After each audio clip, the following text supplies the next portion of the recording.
देखो last class में क्या पढ़े थे, क्वेश्चन नंबर 20 तक, ठीक है। और नेक्स्ट पढ़ते हैं 21 नंबर क्वेश्चन क्या बोल रहा है, यदि एलसीएम 693 दिया है, 693 मतलब किसका किसका एलसीएम, ये 77 और 99 ये दोनों संख्या है, ये दोनों संख्या के एलसीएम निकाल के दिया हुआ, यानी इफ एलसीएम इज 77 और 99 कितना है 693, then we have to find HCF. HCF निकालो किसका, उसी सेम संख्या का 77 और 99 का। ये दोनों ना संख्या दिया है 77 और 99, ये दोनों का उसने एलसीएम निकाल के दिया हुआ है, हमको क्या निकालना है एचसीएफ। तो कैसे निकालते हैं 77 और 99 का, शॉर्टली बताए थे, शॉर्टली कैसे निकालने बताए थे, एचसीएफ निकालना है ना। तो वैसे तो डिवाइड करके भी निकाल सकते हैं हम लोग, ठीक है। शॉर्टली कैसे बताए थे, इसको इसमें क्या करते हैं माइनस करते हैं, तो 99 में 77 गया, कितना बचा 22, या ऑप्शन नंबर यदि 22 है तो 22 मार देते ठीक, लेकिन यदि 22 ऑप्शन में नहीं है तो इसका और फैक्टर करो या आधा करो, क्या होगा हाफ करेंगे तो 2 से डिवाइड करो, या ऐसे फैक्टर करेंगे तो क्या निकलेगा 2 और 11 निकलेगा, फैक्टर तोड़ देते इसको। यदि 44 रहता तो फिर आंसर हो जाता 22 दूना, यहाँ पे 22 का फैक्टर करेंगे तो क्या होगा 2 और 11, 11 हो गया। और याद रखना ये 11 से क्या 77 कटता है, कट रहा है, और ये 11 से क्या 22 ये 99 भी कट रहा है, 11 नंबर 99 और 11 7 77, जो आंसर होगा उससे चेक कर लेना ये दोनों कट रहे कि नहीं कट रहे। तो 11 हमारा क्या आ गया आंसर, यानी ऑप्शन नंबर 1। और ऐसे भी बनाएंगे देखो 77 से 1 टाइम में 77 22, यहाँ पे क्या आएगा कितना टाइम में 3 टाइम में 66, यहाँ पे क्या 11 2 टाइम में 22 कट गया, एचसीएफ कितना आ गया हमारा 11। ऐसे भी बना सकते हैं, और लगे थोड़ा एग्ज़ाम में समय बचाना है तो ऐसे, ठीक है।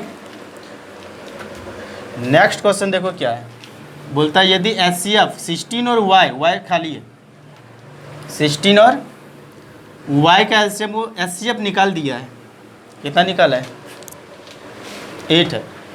यदि एचसीएफ 16 और यहाँ पे क्या है पता नहीं है, लेकिन उसने निकाल दिया है एचसीएफ 8, और एलसीएम सेम नंबर है, यहाँ पे 16 तो यहाँ भी 16, यानी पहली संख्या दिया है और दूसरी संख्या क्या है खाली है, निकालना है।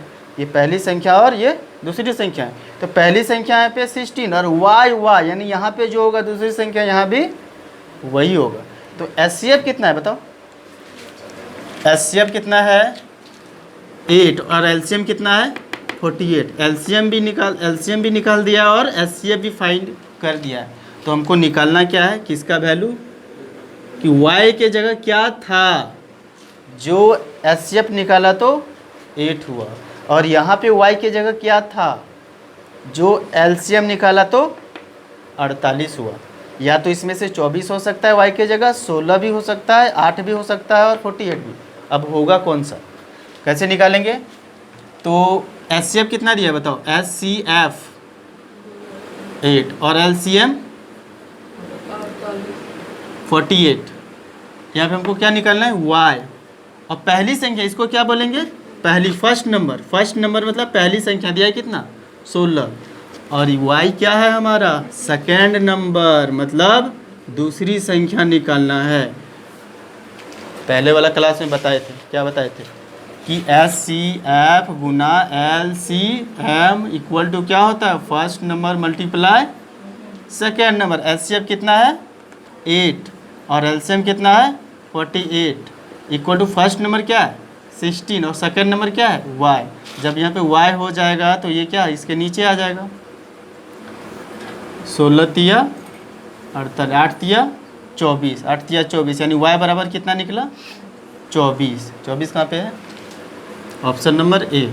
ये तो हो गया लॉन्ग मेथड पूरा बनाना, लेकिन एग्जाम में क्या ऐसे बनाएंगे, एग्जाम में देखेंगे एचसीएफ दिया हुआ है और एलसीएम दिया हुआ है, तो इस नंबर से डिवाइड कर दो, 16 तिया 48 3 आ जाएगा और 3 को 8 से गुना कर दो, तुरंत बनाना। ये तो लॉन्ग है ना, एग्जाम में क्या करना है टाइम बचाना है, तो क्या करते हैं यदि फुल्ली एचसीएफ निकाल दिया और एलसीएम निकाल दिया है और एक संख्या दिया, इस संख्या से या तो ये कटेगा तो इसको कटाओ या ये कटेगा तो इसको कटाओ। 48 कटता है तो 16 तिया 48, 3 3 और इसको गुना कर दो। यहाँ पे जैसे कटाएं, इसको दिमाग में ही बना लेना है, ठीक है। और वो कब आएगा, जब प्रैक्टिस करेंगे पूरा ज़्यादा। जितना प्रैक्टिस करोगे उतना क्वेश्चन को हम कम समय में बना सकते हैं। यानी समय कम समय में यदि एग्ज़ाम में बनाना तो क्या करना पड़ा, क्वेश्चन को पूरा प्रैक्टिस करो, देखना वो कम समय में बन जाएगा। नेक्स्ट क्वेश्चन है क्वेश्चन नंबर 23। इसको सॉल्व करना है और बोलता है यदि सॉल्व करने के बाद पता करो कि वो जो निकला वो हमारा रेशनल नंबर निकला यानी परिमेय संख्या निकला, या फिर अपरिमेय संख्या निकला, इरेशनल नंबर निकला, या फिर नेचुरल नंबर, या उनमें से कोई नहीं निकला।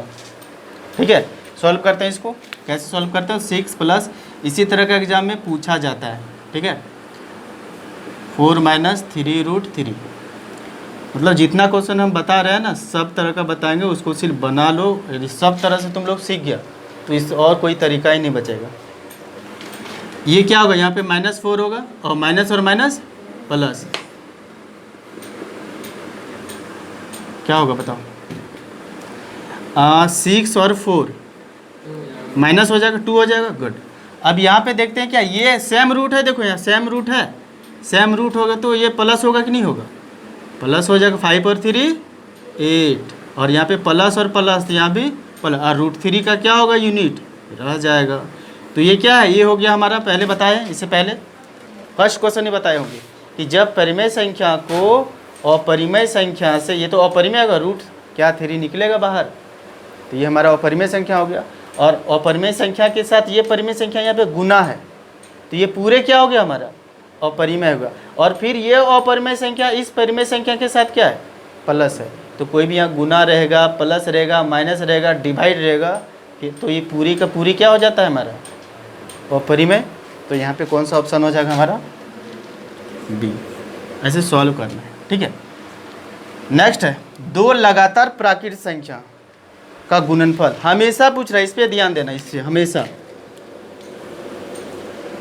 ऑलवेज क्या होगा, प्राइम नंबर होगा, मतलब अभाज्य संख्या होगा, सम संख्या होगा, इवन नंबर होगा, या विषम संख्या ऑड नंबर होगा, या इनमें से कुछ नहीं।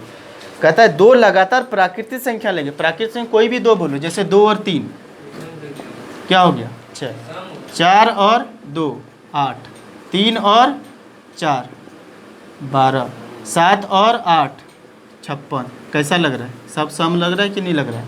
लेकिन ये भी तो बोलेंगे ये भी तो प्राकृतिक है, लेकिन हमेशा नहीं आ रहा है।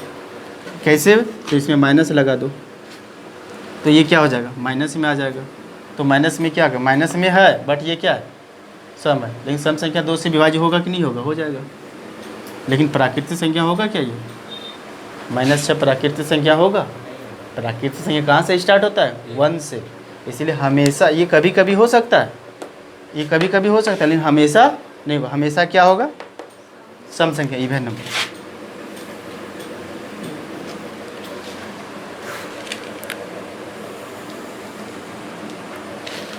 Next question 25। इससे पहले क्या था, इससे पहले वाला क्वेश्चन में क्या था, हमेशा था, ऑलवेज था, है कि नहीं। बोलता है 2 लगातार प्राकृतिक संख्या का गुणनफल, 2 लगातार प्राकृतिक संख्या गुणनफल। 1 और 2 ले लो, 1 के बाद 2, दोनों लगातार है क्या, गुना करो, क्या हो गया 2। क्या 2 प्राइम नंबर है, प्राइम नंबर है, मतलब अभाज्य संख्या भी हो गया। क्या 2 सम संख्या भी है, सम संख्या भी हो गया। अब 2 के बाद कितना ले लो, 2 और 3, ये दोनों भी लगातार ले लो, 2 तिया 6। ये प्राइम नंबर नहीं है लेकिन सम संख्या है। यदि यहाँ पे हमेशा रहता तो आंसर क्या, इससे पहले वाला हम दिए थे, सम संख्या। लेकिन हमेशा यदि नहीं लिखा हो, ऑलवेज यदि क्वेश्चन में नहीं लिखा हो, तो आंसर क्या हो जाएगा हमारा, अभाज्य संख्या भी होगा और सम संख्या भी होगा। इसका मतलब ऑप्शन नंबर सी। ध्यान से देखना, हमेशा रहेगा ना तो क्या, कौन सा होगा, सम संख्या, और हमेशा यदि नहीं रहेगा तो दोनों होगा, अभाज्य संख्या भी और सम संख्या भी। 16 का दशमलव प्रसार, 16 का दशमलव प्रसार शांत होगा या फिर अशांत होगा। देखो इसको यदि बनाओगे तो यहाँ पे देखो 16/8 है, कैसे बनाएंगे, पहले इसको न्यूनतम रूप में तोड़ो फिर बनाओ। न्यूनतम रूप में मतलब लोवेस्ट टर्म में इसको तोड़ेंगे। लोवेस्ट टर्म मतलब इसको कटाओ, 2 चौक 8 है ना, 2 चौक 8 और यहाँ पे क्या होगा 2 8 16, 4 दूना 8, ये तो पूरे कट गया, 2 आ गया, नीचे क्या हो गया 1, तो 2 हो गया, यानी पूरे पूरे तो भाग लग ही गया ना, तो ये क्या हो जाएगा शांत हो गया, डिवाइड हो जाएगा। और डिवाइड नहीं होता तो क्या करते, फिर एक फॉर्मूला बताए थे ना, ए पे पावर 2 पे पावर n और 5 पावर m, ये वाला नेक्स्ट टाइम में ना इससे रिलेटिव क्वेश्चन आएगा, ठीक है, तो जान जाएंगे कैसे होता है। नेक्स्ट क्वेश्चन है क्या, 98 का अभाज्य गुणनखंड का रूप कौन सा, अभाज्य गुणनखंड मतलब किसको ये सॉल्व करेंगे तो कितना आएगा 98 आएगा, बताओ कौन वाला सॉल्व करेंगे। यदि 2 दूना 4, 7 चौक 28 आ रहा है, 2 दूना 4 और 7 7 49, 49 जो कि 98 से ज़्यादा हो रहा है। यहाँ पे देखो 7 पे पावर 2 यानी 7 7 49, 49 दूना 98, यानी ऑप्शन नंबर क्या हो गया सॉल्व करना, यानी यही वाला रूप किसका है 98 का है, 98 का है। नेक्स्ट क्वेश्चन देखो थोड़ा विचित्र इंग्लिश, यूक्लिड विभाजन लेमा एक स्टेट होता है, क्या होता है भाज्य बराबर भाजक गुना भागफल, भाज्य बराबर भाजक गुना भागफल और जोड़ शेष फल, यही होता है। इसको हम लोग क्या बोल देते हैं ए, इसको क्या बोल देते हैं बी, इसको क्या बोल देते हैं बी, और इसको क्या बोल देते हैं क्यू, और इसको क्या बोल देते हैं आर। यही हो गया हमारा क्या यूक्लिड डिवीजन लेमा स्टेट हो गया। ये बोलता है फॉर एनी पॉजिटिव नंबर के लिए, यानी नेगेटिव का यहाँ जरूरत नहीं है, यानी प्लस वाला हमेशा हमेशा पॉजिटिव इंटीजर कौन ए बी और बी भी, जहाँ पे ए और बी क्या होगा यहाँ भी पॉजिटिव नंबर होगा मतलब प्लस वाला, और यहाँ पे क्या होगा बी के साथ भी क्या होगा प्लस वाला होगा, ठीक है, जो एग्जिस्ट करता है यूनिट इन इंटीजर क्यू और आर के लिए। मतलब यदि हम बी को पॉजिटिव लेंगे तो क्यू भी क्या होगा, क्यू के साथ कुछ भी होगा वो भी क्या होगा पॉजिटिव ही होगा, लेकिन यदि बी को नेगेटिव लेंगे ना तो क्यू वाला भी गुना होकर के वो भी पूरे के पूरे क्या होगा नेगेटिव। लेकिन बोलता है क्यू और आर भी जो होता है ना वो यूनिक इंटीजर आता है, सच दैट यहाँ पे जो होगा आर का वैल्यू पूछ रहा था, यहाँ पे कुछ छोटा हुआ स्टेट, यहाँ पे आर के बारे में बोल रहा है, ठीक है, आर मस्ट बी आर जो होगा यहाँ पे ये वाला लाइन छोटा है, तो आर जो होगा आर मस्ट बी मतलब R must be satisfy, R must be satisfy मतलब आर किसको सेटिस्फाई करता है। तो यहाँ पे जब आर हम लेते थे ना, ये वाला क्वेश्चन जब पढ़ते थे, ये वाला 6Q प्लस आर, ये वाला याद है 1.1 में पढ़ते थे, तो यहाँ पे जो लेते थे ना आर का मन क्या लेते थे 6 लेते थे कि 6 से छोटा लेते थे, छोटा लेते थे, यानी क्या बोल सकते हैं ये बी है ना, ये क्या है बी है, यानी बी का मान जो होगा वो 6 से क्या होगा छोटा होगा, सॉरी बी का मान 6 होगा, आर जो होगा वो 6 से क्या होगा छोटा होगा।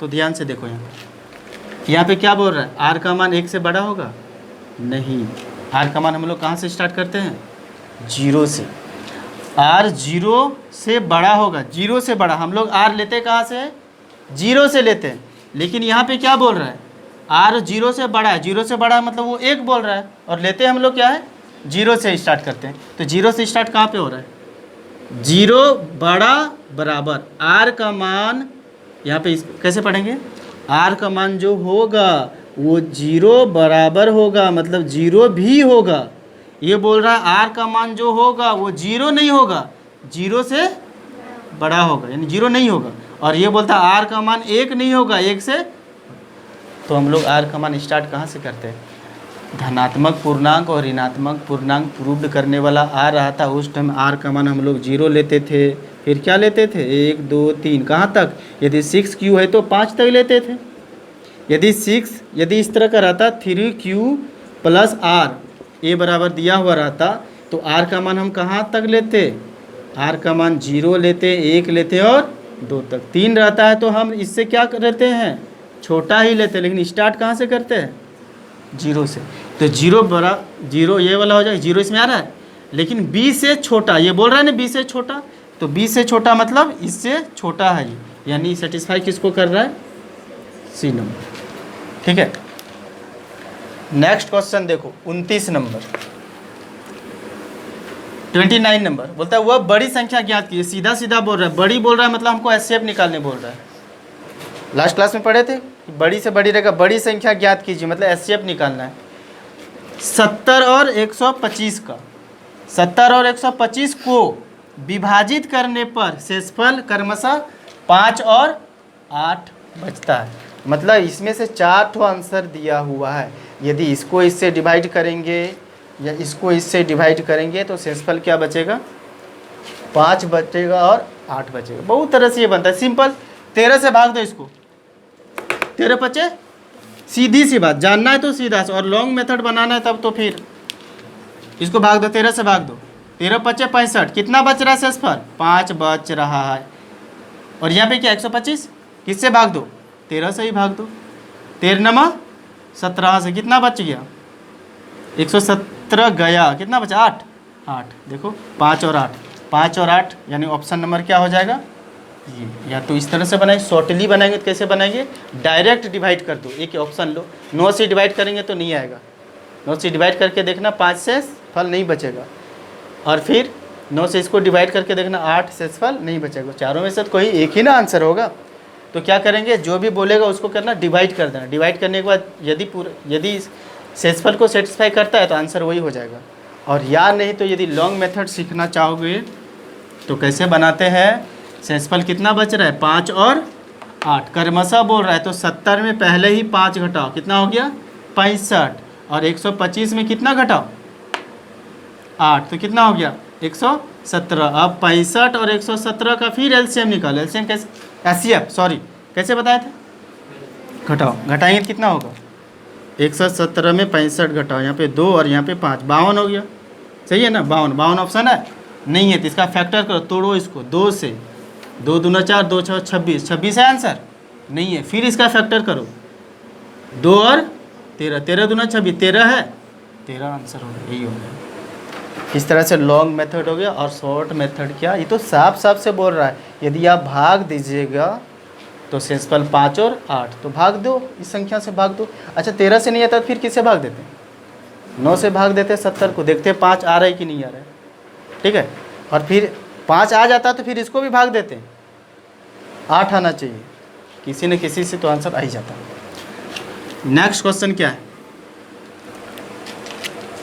062 पे रेकियरिंग है ना। क्या करना है, इसको P/Q के रूप में बदलना है। कौन सा ऑप्शन होगा, कैसे बनाते हैं, जितना है 62 है ना, 62 है ना, 62 62 को लिख देते हैं। और जिस पे रेकियरिंग नहीं होता है, किस पे नहीं है 6 पे नहीं है, तो 6 क्या होता है घट जाता है। और जिस पे रेकियरिंग था उसके लिए 9, और जिस पे नहीं था उसके लिए 0। 62 में 6 गया, कितना बचा 56/90। आज इतना ही पढ़ते हैं, नेक्स्ट क्लास में फिर पढ़ेंगे।